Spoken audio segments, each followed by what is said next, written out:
महीने पहले कमल शादी करके अपने ससुराल रामपुर आई थी। उसका पति राकेश और ससुर किसी काम से बाहर गांव गए थे। घर में कमल और उसकी सास ही थी।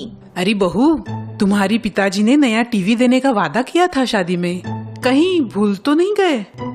सास की बात सुन के कमल चकित हो जाती है। अच्छा, लेकिन पिछले महीने ही मेरे बाबूजी ने नया फ्रिज भेजा है, फिर अब टीवी? हाँ, वही तो मैं भी कह रही थी, लेकिन तुम्हारे पिताजी मान ही नहीं रहे। बड़ा प्यार है तुमसे। सास की बात सुन के कमल सोच में पड़ती है। पता नहीं पिताजी ऐसा क्यों कर रहे हैं। मेरे शादी के लिए पहले ही उन्होंने इतना कर्जा उठाया है। कुछ दिन बाद कमल के ससुराल में बढ़िया सा एलईडी टीवी आ जाता है।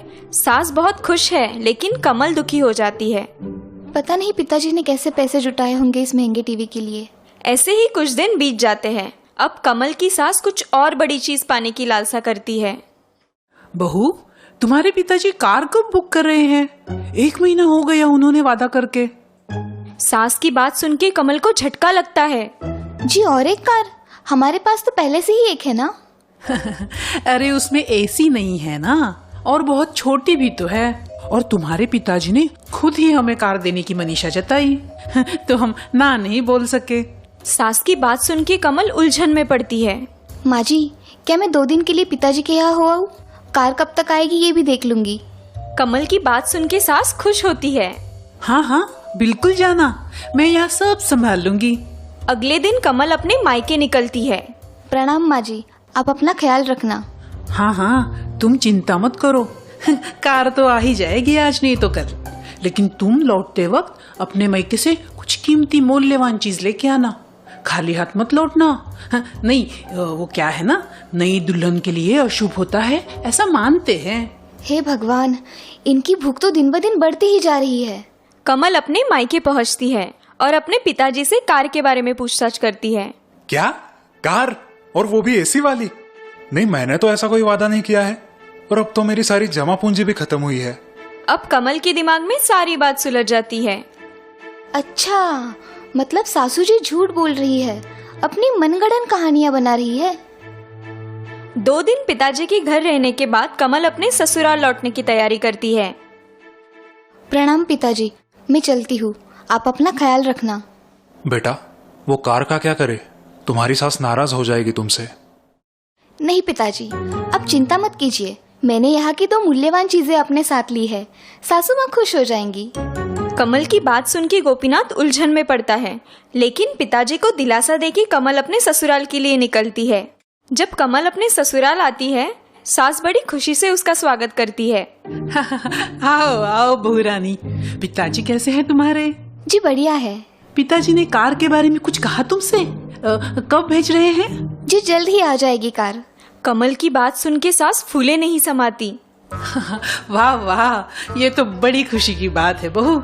राकेश और तुम्हारे ससुर जी शहर से लौटेंगे ना, और आंगन में नई बड़ी लंबी कार देखेंगे तो बड़े खुश हो जाएंगे, वरना मुझे कोई शौक नहीं है गाड़ी वाड़ी का। जी माँ जी, मैं जानती हूँ। अच्छा, वो सब ठीक है, लेकिन अब तुम खाली हाथ आई हो क्या? नहीं माँ जी, पिताजी ने 2 बड़ी मूल्यवान चीजें भेजी है आपके लिए। कमल की बात सुन के सास की आंखें चमक जाती है। ओह, बड़े समझदार है हमारे समधी जी। दिखाओ तो, क्या मूल्यवान उपहार भेजा है उन्होंने हमारे लिए। कमल अपनी बैग से 2 छोटी पोतलियां निकाल के उन्हें दिखाती है। वो देख के सास की आंखें फूल जाती है। माँ जी, क्या मैं आपको ये उपहार रात के भोजन के बाद दिखा सकती हूँ? लेकिन क्यों बहू? जी, दरअसल उन्हें पोतली में से निकालने का मुहूर्त पंडित जी ने दिया है, और वो रात में है, इसीलिए। कमल की बात सुन के सास मन ही मन खुश होती है। उसे लगता है कि उस पोतली में हीरे की चमचमाती अंगूठी या फिर मोतियों की माला होगी। लगता है समधी जी ने बहुत ही मूल्यवान उपहार भेजा है मेरे लिए। हाँ, ठीक है, जैसे तुम सही समझो। एक काम करना, इस खुशी में आज भोजन में कुछ पकवान बना दो, खीर बना दो, नहीं तो गाजर का हलवा ही बना दो। राकेश और उसके पिताजी भी बिजनेस ट्रिप से आज आने वाले हैं ना। जी माँ जी, जैसे आप कहे। रात को सारे खाना खाने बैठते हैं। कमल खाना परोसती है, लेकिन जैसे ही सास पहला निवाला लेती है, उसका मुंह कड़वा हो जाता है। बहू, अरे ये क्या, सब्जी में बिल्कुल नमक नहीं है। हाँ बेटा, और खीर में भी बिल्कुल स्वाद नहीं है। शायद तुम चीनी डालना भूल गई हो। कमल अंदर जाके मायके से लाई 2 छोटी पुतलियां लेके आती है। ये क्या है बहू, पहले नमक चीनी तो लाओ। जी ये वही है। कमल की बात सुन के सास, ससुर और उसका पति राकेश उलझन में पड़ते हैं। क्या तुम अपने मायके से चीनी और नमक लाई हो? जी। कमल की बात सुन के सास ससुर अचरज में पड़ते हैं। राकेश थोड़ा गुस्सा होता है। मैं तुम्हें बहुत समझदार समझ रहा था, लेकिन ये तुमने बहुत गलत किया है। हाँ बहू, राकेश ठीक कह रहा है। तुम्हारे मायके वाले क्या सोचेंगे हमारे बारे में? कमल हल्का सा मुस्कुराती है। जी मैंने तो सिर्फ माँ जी की इच्छा पूरी की है। कमल का जवाब सुन के ससुर और राकेश अचरज से सास की तरफ देखते हैं। सास जरा सी डर जाती है। माँ, क्या कमल सही कह रही है? नहीं बेटा, मैंने ऐसे नहीं कहा था कि अपने मायके से चीनी और नमक ले आना। माँ जी, लेकिन आप ही ने मुझे कहा था कि अपने मायके से वहाँ की कुछ मूल्यवान चीजें लेके आना, वरना अशुभ माना जाता है। कमल की बात सुन के सास गड़बड़ा जाती है। कुछ भी मत बोलो बहू, कौन सी दुश्मनी निकाल रही हो? माँ जी, मेरी स्वर्गवासी माँ हमेशा कहती थी कि चीनी और नमक हमारी गृहस्थी की बहुत मूल्यवान चीजें हैं। क्यों? ऐसा क्यों कहती थी वो? क्योंकि अगर ये दोनों नहीं रहेंगे तो हमारा भोजन फीका हो जाएगा और उस कारण हम भोजन का पूरी तरह से आस्वाद नहीं ले पाएंगे और बिना रुचि के हमारा जीवन भी नीरस हो जाएगा। हाँ, ये तो लाख पते की बात की है तुम्हारी माँ जी ने। बिना स्वाद जिंदगी मतलब बिना सुगंध के फूल, बिना पानी की नदी और बिना सुर के कोयल। जी पिताजी, बिल्कुल यही कहना था मेरी माँ का भी। बातचीत चल रही थी, तभी कमल के ससुर के दिमाग में कुछ विचार आता है। 1 मिनट बहू, इसका मतलब तुम्हारी सास तुम्हें मायके से कुछ न कुछ कीमती लाने को कहती है? तो क्या ये टीवी और फ्रिज भी इन्हीं की डिमांड थी? कमल अपनी सास को देखती है। सास की गर्दन शर्म से झुक जाती है। नहीं पिताजी, वो तो मेरे बाबूजी की इच्छा थी। तो फिर इस बार माँ ने मूल्यवान वस्तु की डिमांड क्यों की थी? कमल मुस्कुरा के कहती है, वो शायद माँ जी मेरी परीक्षा ले रही थी कि मैं सचमुच समझदार हूँ या नहीं। ठीक कहा ना माँ जी? हाँ, बहुत ठीक कह रही है। कमल की बात सुन के राकेश और ससुर हंस पड़ते हैं।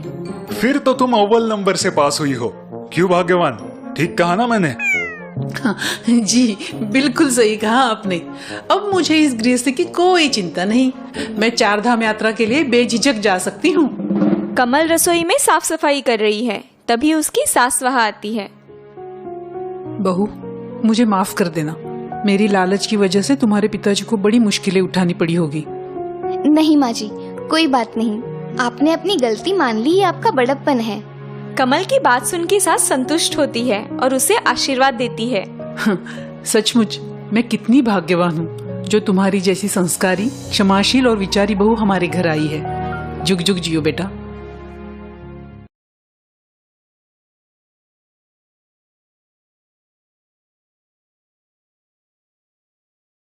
पाटलिपुत्र का पिंपलगढ़ गांव बहुत ही शांत और सुखद था।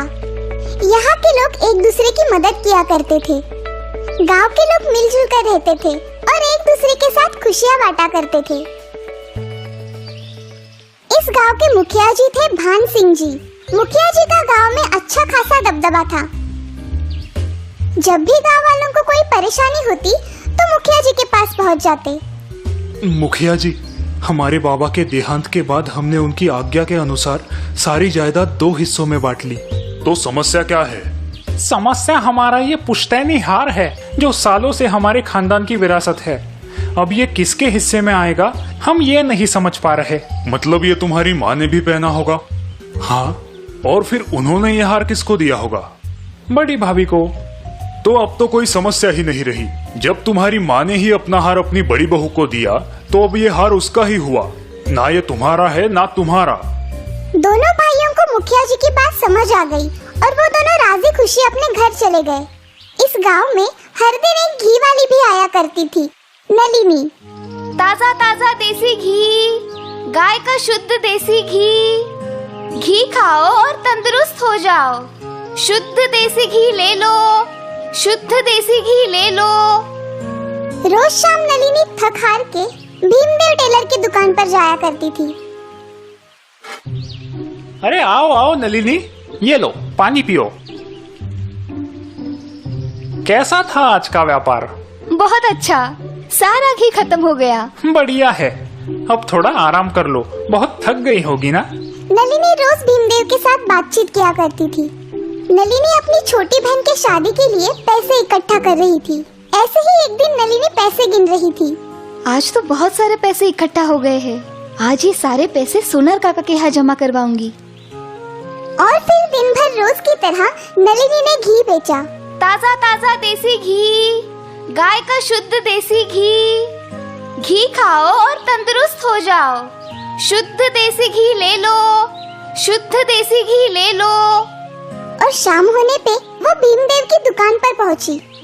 आज थोड़ा सा घी बच गया है, ये मैं हलवाई को दे के आती हूँ। भाई एक काम कीजिए, आप मेरी ये पोटली संभालिए। इसमें मेरे मेहनत के पैसे हैं जो मैंने अपनी बहन की शादी के लिए जमाए हैं। तुम बेफिक्र रहो नलिनी। नलिनी वो पोटली भीमदेव को देकर चली गई। कुछ समय बाद नलिनी लौटी। भाई मेरी पैसों की पोटली दे दो। कौन सी पोटली? वही जो कुछ देर पहले मैं आपके पास रख के गई थी। तुमने मुझे तो कोई पैसों की पोटली नहीं दी। वो रही मेरी पोटली। अरे वो मेरी पोटली है, मेरे सालों की कमाई। क्यों झूठ बोल रहे हो भाई? वो मैंने अपनी बहन की शादी के लिए जमाए हुए पैसे हैं। मैं क्यों झूठ बोलूंगा नलिनी, ये मेरे ही तो पैसे हैं। नलिनी और भीमदेव पैसों की पोटली को लेकर झगड़ने लगे। मुखिया जी, मुझे मेरी मेहनत की कमाई वापस दिलवाइए। नहीं मुखिया जी, ये झूठ बोल रही है, ये मेरी मेहनत की कमाई है। दोनों ने मुखिया जी को अपना अपना दुखड़ा सुनाया। अब मुखिया जी भी सोच में पड़ गए। नलिनी, तुम्हारा बोलना है कि ये पोटली तुम्हारी है और भीमदेव तुम कह रहे हो कि ये तुम्हारी है। इसका फैसला हम कल शाम को करेंगे। नलिनी निराश होकर घर चली गई, लेकिन उसे मुखिया जी के न्याय पर बड़ा भरोसा था। अगले दिन नलिनी ने रोज की तरह घी बेचना शुरू किया। मुखिया जी ने उसकी गतिविधियों पर ध्यान दिया। तब उन्हें समझ आया कि नलिनी अपने घी वाले हाथों से ही पैसे लेती है। शाम में सभा वापस बैठी और मुखिया जी खुश थे क्योंकि उन्होंने समस्या सुलझा ली थी। नलिनी, अपना घी का घड़ा यहाँ लाओ। जी मुखिया जी। अब भीमदेव, तुम वो पैसों की पोटली यहाँ लाओ। लीजिए मुखिया जी।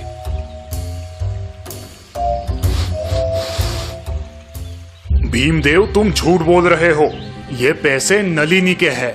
इनमें उसके घी की सुगंध आ रही है क्योंकि नलिनी घी वाले हाथों से ही पैसे लिया करती है। धन्यवाद मुखिया जी।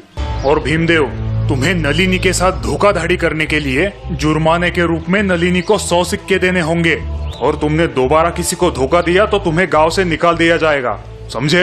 भीमदेव का मुंह लटक गया और नलिनी को अपनी ईमानदारी से कमाए हुए पैसे वापस मिल गए। नलिनी खुशी खुशी अपने घर वापस गई। बरसों पहले की बात है। एक गांव में किशन नाम का एक मूर्तिकार रहता था। किशन बहुत ही सुंदर मूर्तियां बनाता था। वो मूर्तियां देखने के लिए उसके घर पर बड़ी भीड़ जमा होती थी। अरे देखो भाई, ये मूर्ति कितनी सुंदर है ना। हाँ भाई, ये सच में बहुत सुंदर है। ऐसे ही कुछ दिन बीत गए। किशन के घर के बाहर गांव वालों की भीड़ कम होने लगी। किशन का मूर्तियों का व्यापार भी ठप हो गया। हे भगवान, ये क्या हो रहा है? पहले तो मेरे घर के बाहर गांव वालों की बहुत भीड़ होती थी और अब मैं दिन भर में एक भी मूर्ति नहीं बेच पाता हूँ। कोई मेरी मदद करो, मुझे आसरा दो। तभी किशन के कानों पर एक थकी भागी सी आवाज आती है। क्या तुम मेरी थोड़ी मदद कर सकते हो?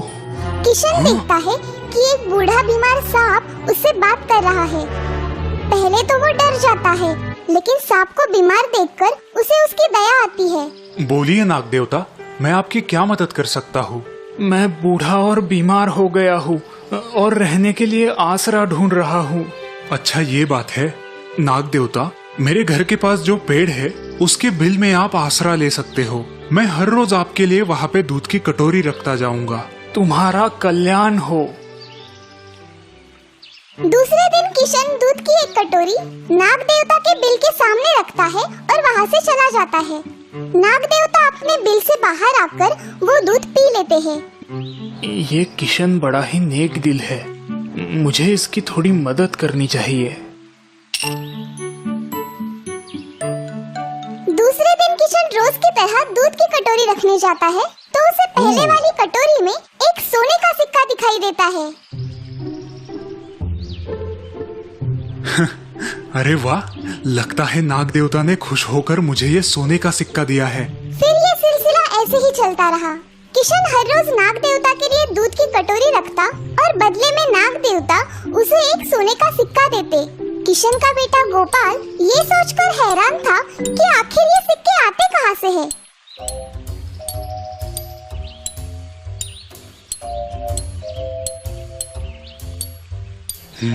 बेटा गोपाल, जरा काम पर ध्यान दो। तुम्हारा काम पर बिल्कुल ध्यान नहीं है। जी बाबा। बाबा सुनो ना। क्या हुआ बेटा? बाबा, आप रोज हाथ में दूध का कटोरा लेकर कहाँ जाते हो? अच्छा तो ये बात है, तभी काम में ध्यान नहीं है तुम्हारा। कोई बात नहीं, कल मेरे साथ आ जाना, तुम्हें पता चल जाएगा। ठीक है बाबा। दूसरे दिन किशन और गोपाल उस पेड़ के पास पहुंचते हैं। किशन दूध की कटोरी वहां रखकर वहां से निकलता है, मगर गोपाल उस पेड़ के पीछे छुपकर देखने लगता है।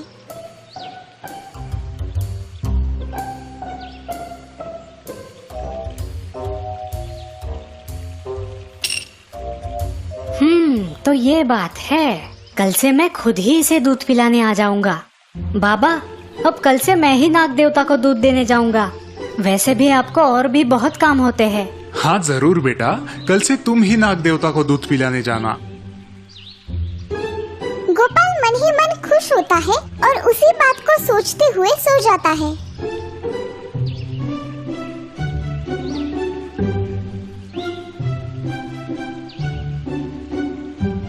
वो अपने सपने में देखता है कि उसने उस बिल के सामने खुदाई की और ढेर सारा सोना पाया। हैं? इतना सारा सोना?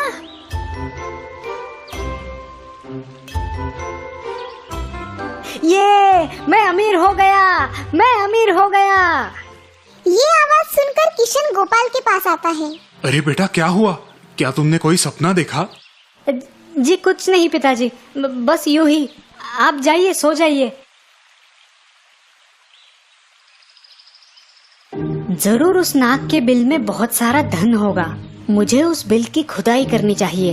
दूसरे दिन गोपाल दूध की कटोरी लेके उस पेड़ के नीचे रख देता है और खुद भी उसी पेड़ के पीछे छुप जाता है।